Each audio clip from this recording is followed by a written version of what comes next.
Subscribe करें हमारे YouTube channel को और बेल आइकन को प्रेस करें हमारे लेटेस्ट वीडियोस को देखने के लिए।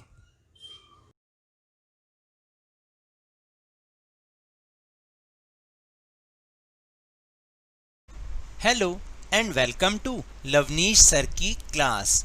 आज की ये शिक्षा निदेशालय राष्ट्रीय राजधानी क्षेत्र दिल्ली की वर्कशीट नंबर 4 जो कि क्लास 8 के स्टूडेंट्स के लिए ही है, यह ली गई है विज्ञान विषय से और इसे आपको अपनी विज्ञान की नोटबुक में ही करना है।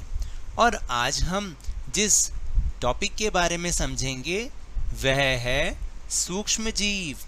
अरे सूक्ष्म जीव का नाम सुनते ही अब तो तुम्हें बहुत सारी समझ पैदा हो गई होगी, क्योंकि पिछली 4 वर्कशीट से हम इसी टॉपिक को समझने की कोशिश कर रहे हैं और थोड़ा थोड़ा हर वर्कशीट में इसके बारे में समझ रहे हैं। जैसे पहली वर्कशीट में हमने ये समझा था कि किस तरीके से सूक्ष्म जीव क्या होते हैं और कितने प्रकार के होते हैं। फिर दूसरी वर्कशीट में हमने एक सूक्ष्म जीव लैक्टोबैसिलस के बारे में जाना था, जो कि दूध को दही में परिवर्तित करने में काम आता है। हमने ये भी तो पढ़ा था कि ये सूक्ष्म जीव हमारे बहुत काम भी आते हैं। और पिछली वर्कशीट में यानी कि वर्कशीट नंबर 3 में हमने पढ़ा था कि किस तरह से जब खाने की चीज़ों में जो किण्वन के द्वारा यीस्ट फर्मेंटेशन के द्वारा जो यीस्ट नाम का सूक्ष्म जीव होता है, वो उसके कारण वो सारा जो आटा होता है वो खमीरा हो जाता है और हम छोले भटूरे या ढोकला वगैरह इन सब चीज़ों को हम खाते हैं। आज भी हम इन सूक्ष्म जीवों का एक लाभ पढ़ेंगे जो कि हमारे जीवन में बहुत ही उपयोगी है और हमारे शरीर को वो जो है रोगों से बचाता भी है। तो क्या चीज़ है वो? चलो शुरू करते हैं मेरे साथ और समझने की कोशिश करते हैं। कल रात पिंकी के भाई को बहुत तेज बुखार था, साथ में उसको पेट दर्द और उल्टी भी हो रही थी। माँ उसको डॉक्टर के पास ले गई। डॉक्टर ने कहा उसके भाई को एंटीबायोटिक की गोली या इंजेक्शन देना पड़ेगा। एंटीबायोटिक ये क्या चीज होती है? तो देखें ये क्या होता है। एंटीबायोटिक जैसे टेट्रासाइक्लिन, पेनिसिलिन, स्ट्रेप्टोमाइसिन आदि सूक्ष्म जीवों से जैसे जीवाणु या कवक से बनाई जाने वाली एक दवाई है। समझे? ये एंटीबायोटिक किससे बनती है? सूक्ष्म जीवों से बनती है। यह बीमारी पैदा करने वाले जीवाणुओं को नष्ट कर देती है अथवा उनकी वृद्धि को रोक देती है। देखा कितने काम के हैं ये सूक्ष्म जीव।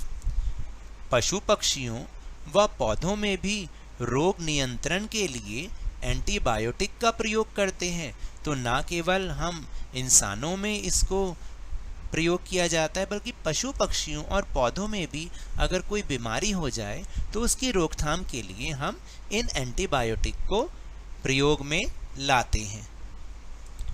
क्या तुम जानते हो कि ये एंटीबायोटिक दवाई किसने सबसे पहले इसकी खोज किसने की? Alexander Fleming. क्या नाम था? Alexander Fleming. मेरे साथ बोलो, अलेक्जेंडर फ्लेमिंग। अलेक्जेंडर फ्लेमिंग ने सबसे पहले पेनिसिलिन नाम की एंटीबायोटिक की खोज की थी। यानी यह वह व्यक्ति थे अलेक्जेंडर फ्लेमिंग जिन्होंने पेनिसिलिन नाम की एक एंटीबायोटिक दवा की खोज की थी। फिर आपने पल्स पोलियो टीकाकरण के बारे में तो ज़रूर सुना होगा। अरे आपको याद है ना, क्योंकि आजकल तो कोरोना फैला हुआ है इसलिए सबका ध्यान कोरोना पर है। लेकिन इससे पहले आपको याद है हर 3 महीने पर डिस्पेंसरी से जो आशा वर्कर होती हैं वो हमारे घर पर ही आती थी और जो हमारे घर में 5 साल तक के बच्चे हैं उनको वो पल्स पोलियो ड्रॉप भी तो देती थी। या इतवार के दिन जब इसका कैंप लगाया जाता था तो हम अपने 5 साल तक के बच्चों को वहाँ ले जाते थे और वहाँ पर उनको मुफ्त में ये पल्स पोलियो की दवाई पिलाई जाती थी। और आजकल तो कोरोना की वैक्सीन भी टीवी और अखबारों में बहुत चर्चा का विषय है। जानते हैं ना, तो इसलिए बहुत जोरों शोरों से इस कोरोना की वैक्सीन भी ढूंढी जा रही है। इसमें शब्द आया वैक्सीन। टीका या वैक्सीन के द्वारा रोग फैलाने वाले मृत या कमजोर जीवाणु हमारे शरीर में डाले जाते हैं। इन जीवाणुओं से लड़ने के लिए हमारा शरीर फिर प्रतिरक्षी उत्पन्न करता है और इस प्रकार हमारा शरीर रोगों से लड़ने के लिए हमेशा तैयार रहता है। यह प्रतिरक्षी हमारे शरीर में आजीवन बने रहते हैं और रोगों से लड़ने के लिए हमेशा तैयार रहते हैं।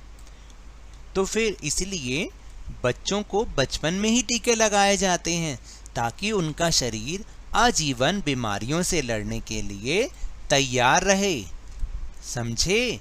इसलिए बच्चों को बचपन में टीके लगाए जाते हैं और कई बार तो जो नई नई बीमारियां आ रही हैं उनसे बचने के टीके भी हम अभी तक भी लगवाते रहते हैं, है ना।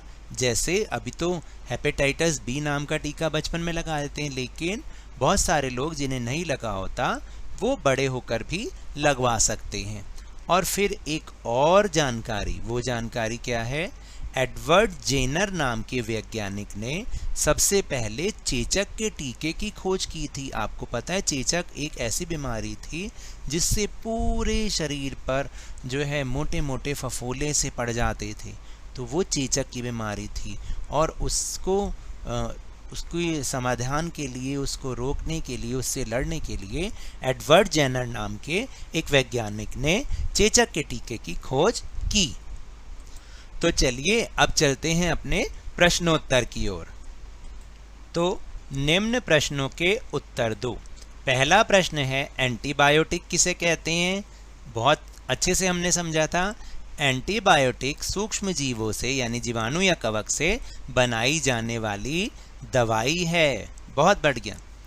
फिर दूसरा प्रश्न है कि किन्हीं 3 एंटीबायोटिक के नाम बताओ। ये भी हमारी वर्कशीट में था, आप भी नाम याद रख लीजिएगा। टेट्रासाइक्लिन, पेनिसिलिन और स्ट्रेप्टोमाइसिन, ये तीनों एंटीबायोटिक दवाएं हैं। फिर तीसरा प्रश्न है एंटीबायोटिक की खोज सबसे पहले किसने की? याद करिए जी, अलेक्जेंडर फ्लेमिंग ने। अलेक्जेंडर फ्लेमिंग ने सबसे पहले पेनिसिलिन नाम की एक एंटीबायोटिक दवा की खोज की थी। फिर चौथा प्रश्न है वैक्सीन किसे कहते हैं? और आप अपने मम्मी पापा से पूछो कि उन्होंने बचपन में आपको कौन कौन से टीके लगवाए थे। तो इसका उत्तर है जो हमने ऊपर अभी समझा था कि टीका या वैक्सीन के द्वारा रोग फैलाने वाले मृत या कमजोर जीवाणु हमारे शरीर में डाले जाते हैं। इन जीवाणुओं से लड़ने के लिए हमारा शरीर फिर प्रतिरक्षी उत्पन्न करता है। इस प्रकार हमारा शरीर रोगों से लड़ने के लिए हमेशा तैयार रहता है। और बच्चों को तो बचपन में ही टीके लगाए जाते हैं ताकि उनका शरीर आजीवन बीमारियों से लड़ने के लिए तैयार रहे। तो बचपन में जो लगाए जाने वाले टीके हैं वो निम्नलिखित हैं। आप भी अपने मम्मी पापा से पूछिए कि उन्होंने आपको कौन से टीके या वैक्सीन लगाए हैं। तो देखिए जो बचपन में लगाते हैं उन टीकों का नाम है BCG polio vaccine, MMR vaccine, DPT vaccine और हेप बी को हम हेपेटाइटिस बी भी कहते हैं। अब समझ में आया आपको? तो ये तो थी हमारी आज की वर्कशीट। अगर मेरे इस तरह समझाने से आपको थोड़ा सा भी समझ में आया हो तो इस चैनल को ज़्यादा से ज़्यादा सब्सक्राइब कीजिए, लाइक कीजिए और बहुत ज़्यादा शेयर कीजिए और मेरे साथ इसी तरह वर्कशीट को समझते रहिए, लेकिन ध्यान और मन लगाकर पूरी मेहनत के साथ पढ़ते रहिए। धन्यवाद।